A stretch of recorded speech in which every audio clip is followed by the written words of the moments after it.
justice for all. Please remain standing for a moment of silence for William Kennedy Jr., father to Patty Ward, and father-in-law to Mike Ward, Town Administrator, for Paul Wright, father to Jennifer Montagna, and Joan Strang, former CHS librarian.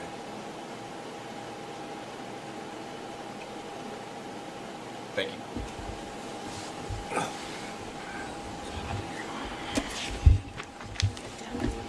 Okay, I'd like to open the school committee meeting for Monday, July 24th, 2023.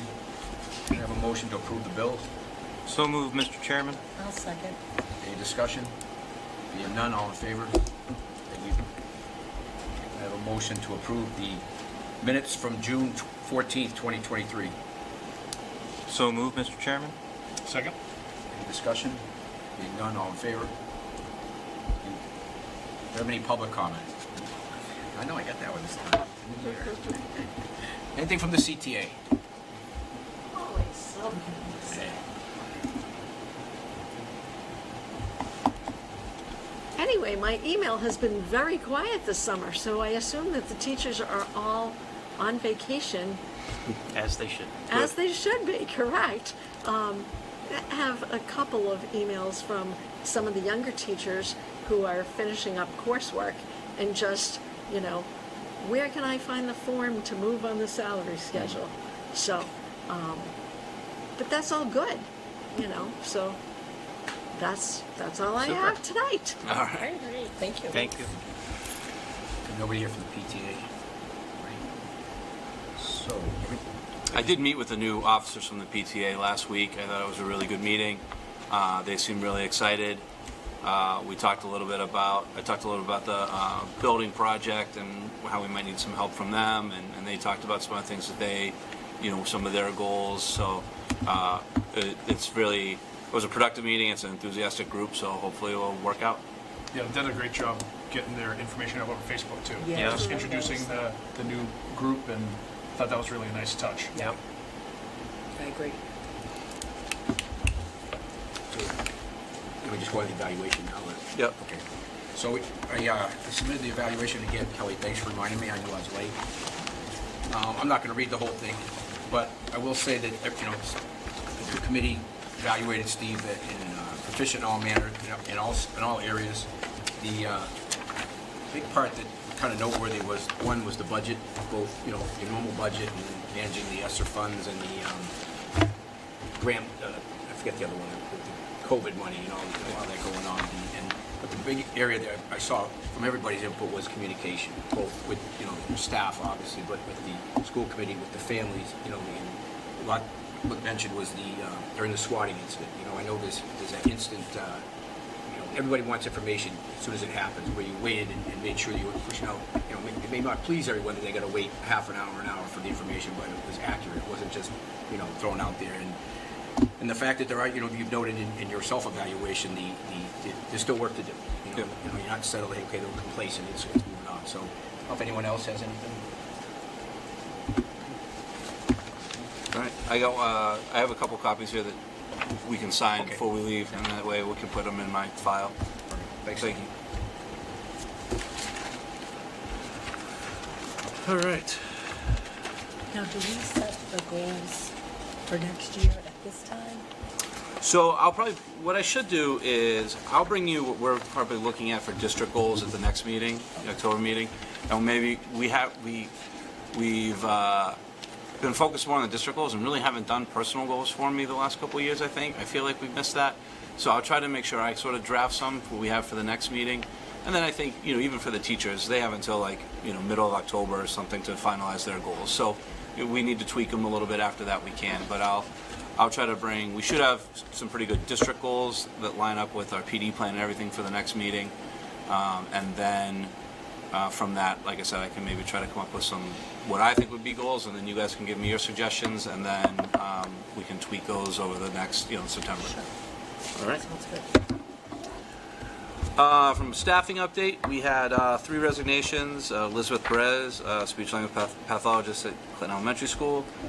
She's moving to be closer to family. Donna Sanders, preschool IA at Clinton High School. And Sherry Ramstrom, who's an IA at the middle school. We do have our new hires. Jennifer LaMontagne is the interim principal at Clinton Middle School. She's here tonight. You guys just met her. Sophia Favolita, a special ed teacher at CES. Catherine Dale, a school psychologist at CES.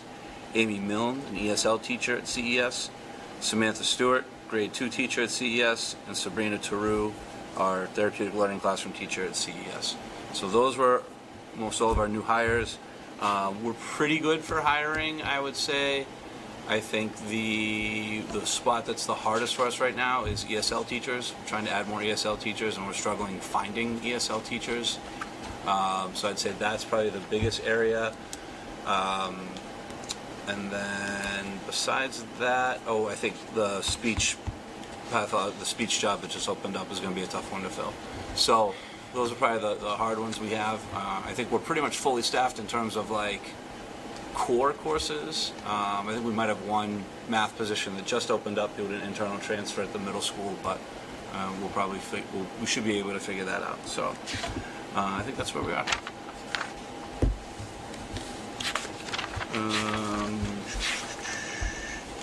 So draft goals and plans.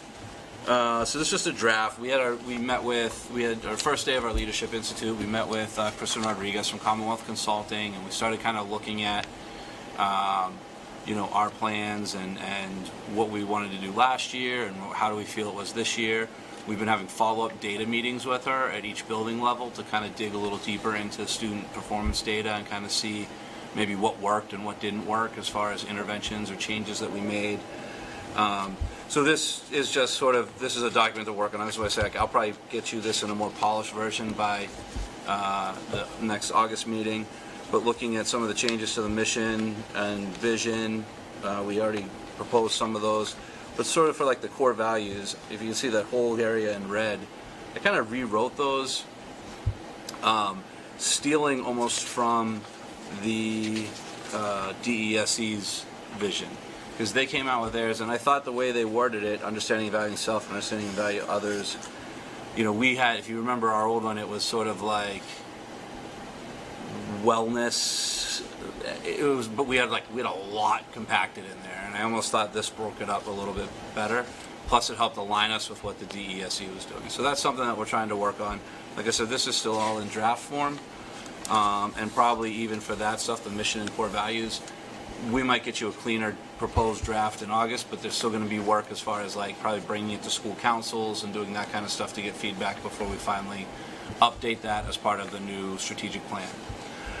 I do have the theory of action in here, and what we're trying to do is we're really looking at trying to, and this is still, like I said, it's a kind of a draft, but it's trying to get all those pieces in there of all the things we're trying to do to build our MTSS system. So like high quality curriculum, like we're looking at data, we're being reflective practitioners, we're using UDL, we're making the Tier 1 curriculum accessible by using co-teaching, like all those types of things are what we want to try to, those are sort of like, if we do these things that are research-based that we're working on with our consultants and everyone, that's our theory of action to help us reach our mission and vision. So we're sort of kind of working that out. So it's the same thing.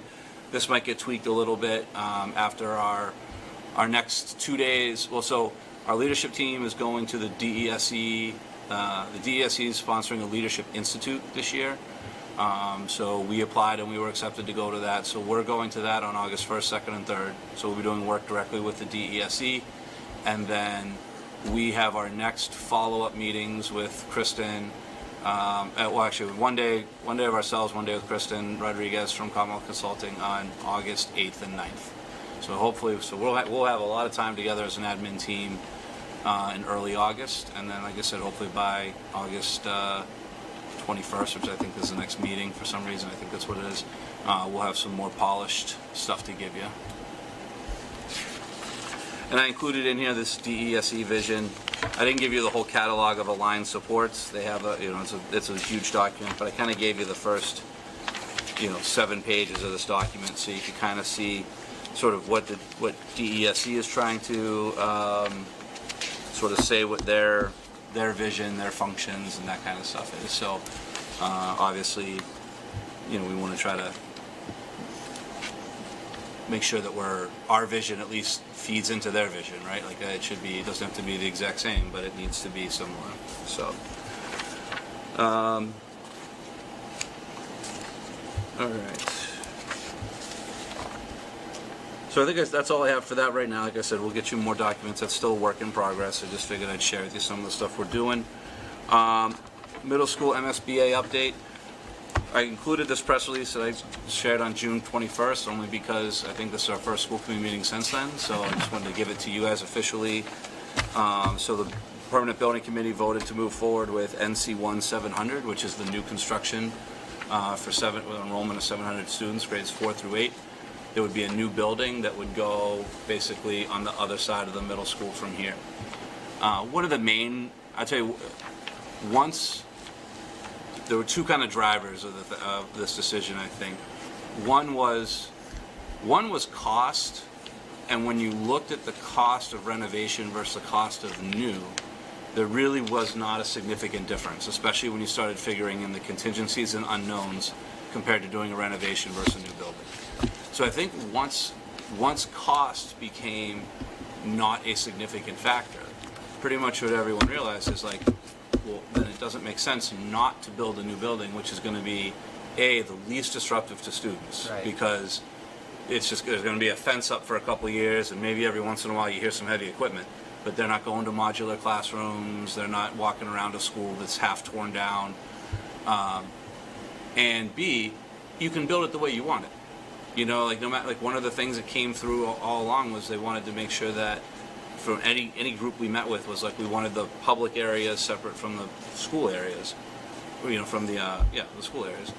And it's like no matter what you do in a renovation, well, you're still going to have the cafeteria on this side and the gym on that side, right? So it's like even renovating, you weren't ever really going to get what you wanted. But if you're building a new building, you can get what you want, hopefully. So that's the route we're proceeding with. Where we are right now is actually on August 2nd. There's a meeting with the MSBA, and it's with their Facilities Assessment Subcommittee. So now what they do is they kind of look at they kind of give this a blessing to sort of move forward. I don't think it's the official one. Like it still needs to go in front of their whole board at some point.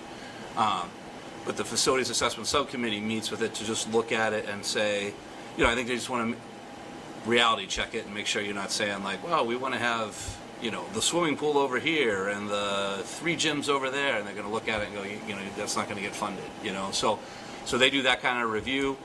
They'll look at that, and then so we'll have that meeting. So we had some prep meetings with the MSBA on that. That's our next one for August 2nd.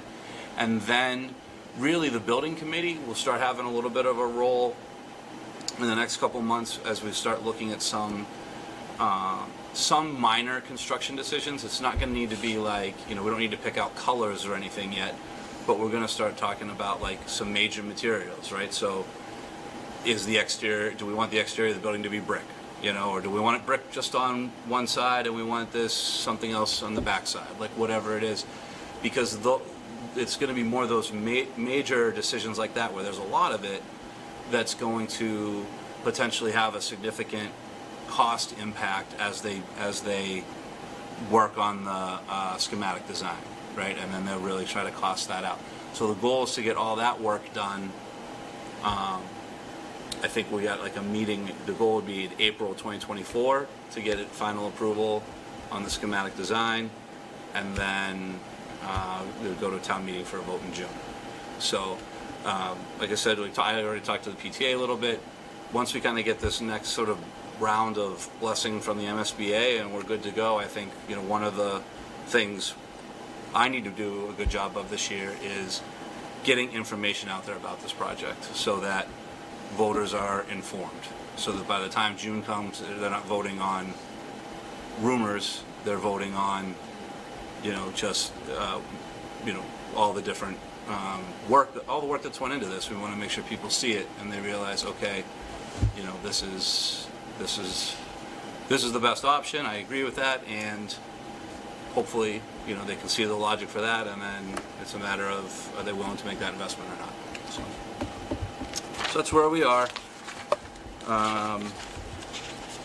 Yeah, so you can see all that in there. The facilities assessment is on 8/2, and then we're hoping for an approval date by 8/30.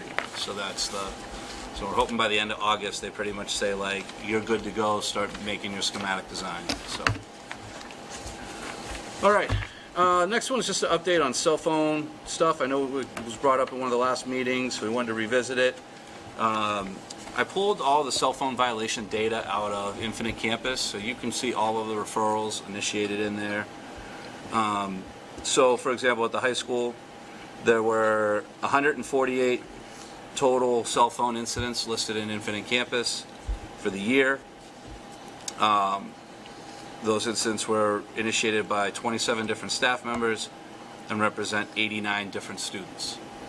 So approximately 15.8% of the population had at least one cell phone violation, according to this data, okay? At the 7th and 8th grade, because in Infinite Campus, it's easy to run this, everything runs easily by schedule, so 7th and 8th grade on their own schedule, I could desegregate this. 20 staff members reported a total of 73 students, a total of 139 times, which means about over a quarter of the 7th and 8th grade students were written up at least once. One thing I know that was interesting about the 7th and 8th grade data was almost all of those 139 incidents, like 90% of them, were written by 3 teachers, right? So I think that part of that tells you that I think there was some discrepancies in how we were deciding what was a violation and handling violations within the classroom. And then for 5th and 6th grade, there were 4 incidents. 4 staff members reported it, a total of 5 students, because I looked at it actually, and one of the incidents involved 2 different students, so that was not a typo, but that's only 1.8%. And essentially we didn't have, it was negligible at the elementary school. So then I shared the CHS and the CMS current policies. So essentially our current policy is that they are not allowed to be used, should not be visible in classes unless directed by the teacher. And then I think one of the main things is handling violations, right? So it says first offense is a warning, second offense is a cell phone registration, third offense is cell phone restriction for a week and general detention, and subsequent ones are basically the same thing with increased cell phone restriction. So what cell phone restriction means, and I know Ms. Cash shared with me her list of cell phone restrictions throughout the year, is essentially once you're on cell phone restriction, you hand your phone in to the office in the morning, the office keeps it in a locked location, and then you get it at the end of the day. The cell phone registration, the second step there, part of that is basically trying to sign to acknowledge that you understand the policy and that you're going to lose your phone next time it happens. But it's also a time where we get your cell phone number and we actually can call it to make sure you're giving us our real cell phone number. So if there's a violation again, we can make sure you're giving us your real cell phone. So those are, that's sort of where we are right now. This data, when you look at it, it doesn't scream, hey, there's a cell phone problem. But what I would say is, I don't think this referral data is necessarily accurate of what the teachers are facing on a day-to-day basis, because I think a lot of times for teachers what they're probably doing is they're just sort of saying, hey, put it away, hey, put it away, They're not even logging hey, put the it away. incident, yeah. They're not necessarily wanting to write every single kid up. But I do think that is going to have to be part of the messaging, I think, at least to start the year, is that this is the policy, and if we follow it, these kids are going to get to like strike 3 pretty quick, and they're going to start losing their phone, and hopefully now that's going to be when they change, when behavior will change. Or hopefully after the warning, when they see that people are getting written up, a lot of them say, well, they mean it this year, they're enforcing the policy, we're going to have to stop. So I think right now that's a place to start. The DESE has announced that they're going to do pilot programs. Literally, I think it was just today, Fund Code 729 came out, which is their cell phone piloting. I read the grant application this afternoon. Unfortunately, like most things that the DESE does, I feel like they kind of hyped it up like it was going to be this, and then I think all you got was this, right? So it sort of made it seem like, hey, they had these best practices in mind, and that you were going to be able to apply to sort of pilot these best practices so they could gather data.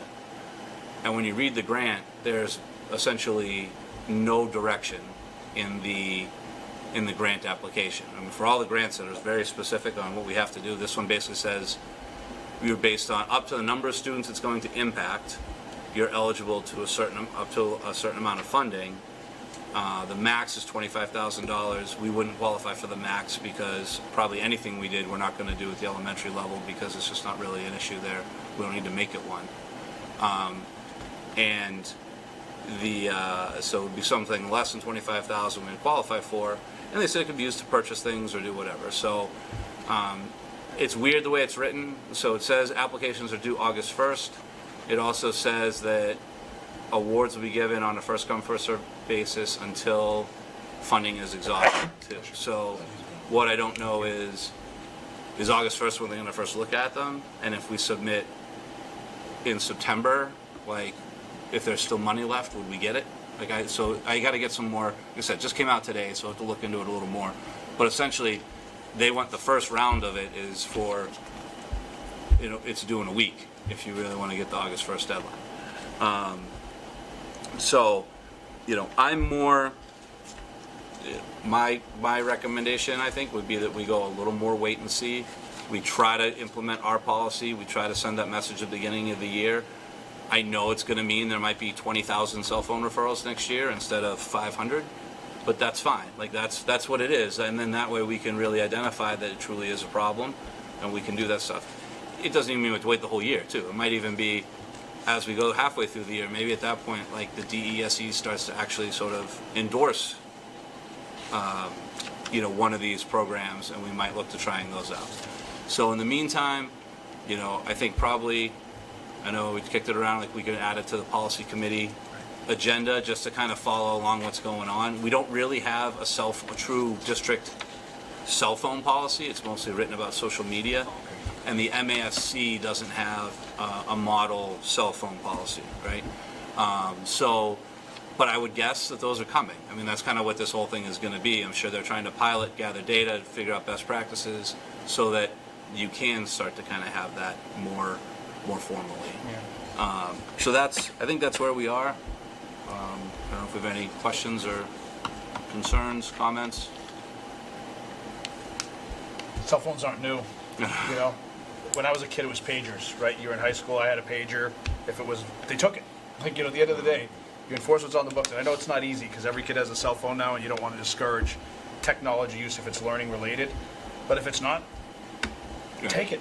You got to deal with it, and the more they take And it, the less they'll I do still it. think I don't want our we've talked about this for a long time here. I still don't want the teachers to have to fight the battle of taking a kid's cell phone because I think that's worse, right? Yeah. If you just have to tell them put them away and then you write a referral, the vice principal's gonna call them down when they get to it. And they're gonna say, hey, that was your third offense, man. Like, give me your phone, So, so I think that's the way we want to start it, where it's and I think we can talk to the staff about that on the opening days about. If there's a point of emphasis, it's don't be the nice teacher, right? Don't try to be the one that's like, hey guys, just kind of make sure I don't see it. Like, no, if you see it, you have to tell them put it away, write it up, and then I think that if we follow through with that, I think that as kids start losing their cell phone privileges, you're going to see that I think kids are going to start taking it more seriously and following the rules. Yeah, I'd almost be more concerned about the kids that are concealing, the earbuds, right? Like phones in the pocket, earbuds in the ear, and they're just zoning out. They're not even learning. Good. So until you catch and go, oh, what's going on over here? Well, they're not engaged because the earbuds in the ear. Well, that's almost like I'm trying to conceal it. I don't want you to see me on my phone, but I'm also just trying to zone out. Right? That's like an additional level of having to keep track of these kids because they all walk around with one in their ear all the time. Yeah. And so it's things like that it's our responsibility to try to make sure that they're learning. But I'm sure that you guys see a lot of that. Like they just try to conceal it the best way they can. So it's a lot to contend with, I'm sure. And then there's always a fine line of where, you can talk, like you said, you can talk about the cell phones, but then you got the earbuds, or then you got the watch, or then, even 5 years ago, how long have I been here? I don't know. It's probably 10 years ago now, when I was the principal, of a high school. Back then, we had kids that would have 2 or 3 phones on them at any given time. And when you'd catch them, they'd try to dodge you for a moment, and then the phone you got was some You know, the old phone their dad had that got upgraded that hasn't been turned on for 2 years. Burner phone. That's why we started doing the registration and calling it, because we wanted to make sure we had your live phone.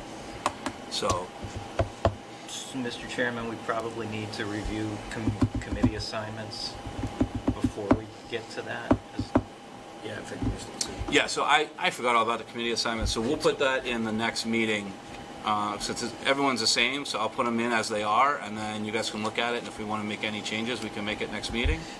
Or we could have Kelly send it out for before, and if you guys want to email her, we could see if there are any changes. Yeah, let's do that. Unless it's official, I'm happy to serve as an ad hoc member of the policy subcommittee. Of the cell phone group. Sure. So we'll send out the committees just to remind you, and then that way, if you guys want to talk amongst yourselves, if you have any, or, want to talk to the chair, if you have any, you really want to be on a committee or something, and then we can present them and formally make them official next meeting. All right, bullying prevention and intervention. So our bullying policy is in here, JICFB. I'm not recommending any changes on it. I'm recommending that we just sort of review it and say looks good. It basically matches the MASC model policy. It incorporates all the required policy elements. Same thing with our bullying intervention plan. We had reviewed, the last review was spring 2022. We're maybe a little bit early, but you are supposed to review this every 2 years. We did go through and review it, shared it with our administrators to get any feedback on it. It still meets all the criteria of the law, so at this point, I'm saying that we just, accept the policy, and we'll mark the plan as reviewed, and that way we can just update our dates. Mr. Go ahead. Sorry, no, go ahead. Yeah. All right, Mr. Chairman, I move that we validate I move that we approve JICFB with no changes. Second. Anything else? Discussions? All in favor? All right, thank you. So we'll be able to update those to stay in compliance. Let's see. Next one on here, we had some stuff about entitlement grants. So we did get our entitlement grant amounts. If you notice, the top two are IDEA grants, 262 and 240. Those ones have kind of been consistently going up each year. However, we do need to, for this year, we're writing it. Last year, there were some IAs that we were able to put in what was called a ARP IDEA grant, which was the American Rescue Plan IDEA, which was basically COVID money, right? That grant is now done, so we're trying to move those IAs into the 240 grant. That's how they were budgeted. So basically, that increase we're going to need just to kind of maintain the staffing that we had. The IDEA EC is basically, it's an early childhood version of it. It's almost always traditionally in this district paid for an instructional assistant. Perkins, you can see, went up a little bit. Title I, it's interesting. You can see how in FY22 it was 367, then it dropped down to 323 last year. I think part of that was in general Title I funding went down last year because ESSER money was sort of distributed very similar to Title I formulas. So I think that part of what they tried to do last year was not pump as much into Title I because those districts should have ESSER money left over. This year kind of looks like it picked back up where it should be at 374. So we're working on, that Title I money basically goes to reading and math interventionists. So probably get 4 teachers and an IA in there. That's what we're working on right now. Title IIA is our professional development. Most of that, it goes to Commonwealth Consulting. The other part goes to handling some of our mentoring stipends for new teacher induction. Title III is for EL. It mostly goes to funding family liaisons for our Family Outreach Center. There's some other things in there to meet requirements of the grant, but those are the largest expenditures. And then Title IV, we try to do things like early college, Project Lead the Way, AP courses. That's more of like Title IV is a lot with like well-rounded education, so we try to use that to support those programs. So most all of these, I've written the Title I through IV grants. I got to do a couple things. I got to wait. We have to consult with private schools that our kids go to, so we've sent those letters out. So once we kind of get some of that back, I'll be able to finish up those grants. I'm working on sort of the budget aspect of Perkins and the IDEA grants. And then normally Loretta, Ms. Braverman will do a lot with the IDEA grant itself. We'll probably work together because it's new this year in GEMS. But there's some programmatic questions you got to answer for that grant.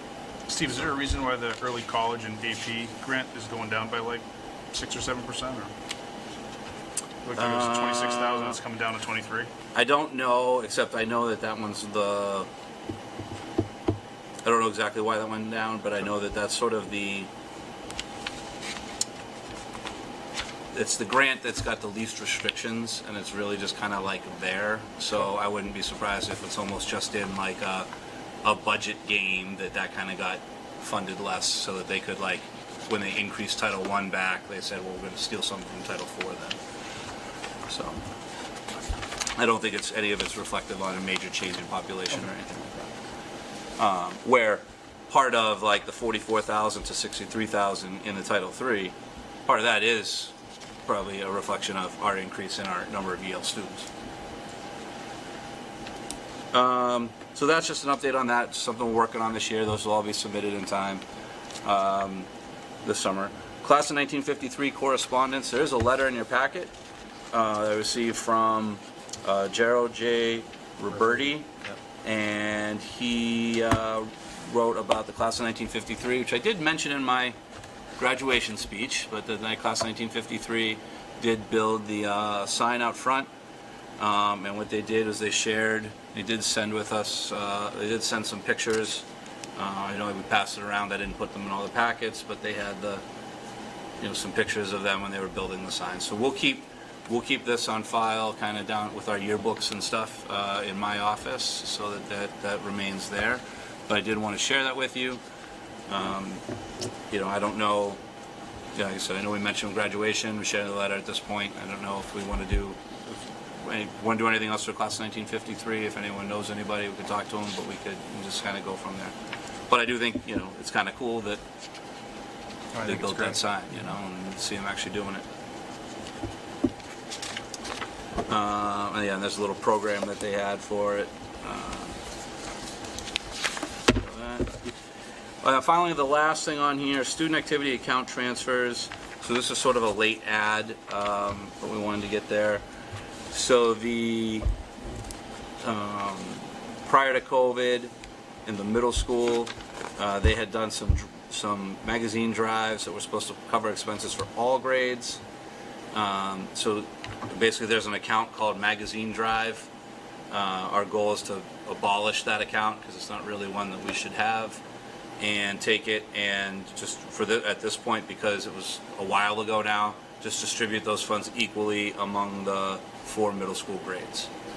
And then for the high school, there was a junior-senior prom, and they kind of paid some stuff together. And so they reconciled everything. So they're looking to basically take money out of the class of 2002 account and move it to the class of 2022 account to 2023, which they're going to have to liquidate in. They only have so many years before they have to close their account out too. So, but that'll give them that'll pass that on to them so they can look at what they might want to do for a gift or anything like that. So I don't know if you guys are okay with that. These are from Annette. These are mostly, usually what these are is essentially, there are things that there are issues that came up, but they're also usually run by like our auditors to make sure that we're trying to handle these accounts. Like that's why I'm sure it got flagged that we really shouldn't have an account called Magazine Drive. Sure. So if we're comfortable making those transfers, I don't know if we want to. I think we need a motion. Junior-senior prom was 2 years ago, though, wasn't it? Last year was just, it doesn't matter for this purpose, we'll transfer the money. But last year was just seniors, wasn't it? 2 years ago was junior-senior? I mean, just juniors. 2 years ago was junior-senior. So that was Zach's year, I think. Right, so it's a class of 2023, their junior prom. Yeah. Okay. So that would have been not this past year, but the year before. Right. Perfect. Yep. All right, so Tina made a motion. Second. Okay. Any further discussion? Being none, all in favor? All right. I think that's all I have. I don't think any of our committees have met formally. Yes, we just send that list out. Yeah, we'll get that list out next. And I do have, I did meet with Brian Farragher, just to get a quick update on how we're doing with facilities and everything. And we're planning on having him come to the next meeting to kind of give you an update of summer work. And then also probably at that meeting, we can discuss if you guys want to set up any building walkthroughs with him. Right when we'll meet the 21st. There's still like another week or so that they have to get ready for the school year. But if you guys want to set up some walkthroughs or something like that, we can do that. So think about that as well too. All right. And I think that's all I have. It's under old business. New business? No, nothing to add on? Snuck it all in. Last chance, all right. All right, I'll make a motion for Joe. I'll second that motion. perfect. Stick around. We're still on camera, just so everybody's aware.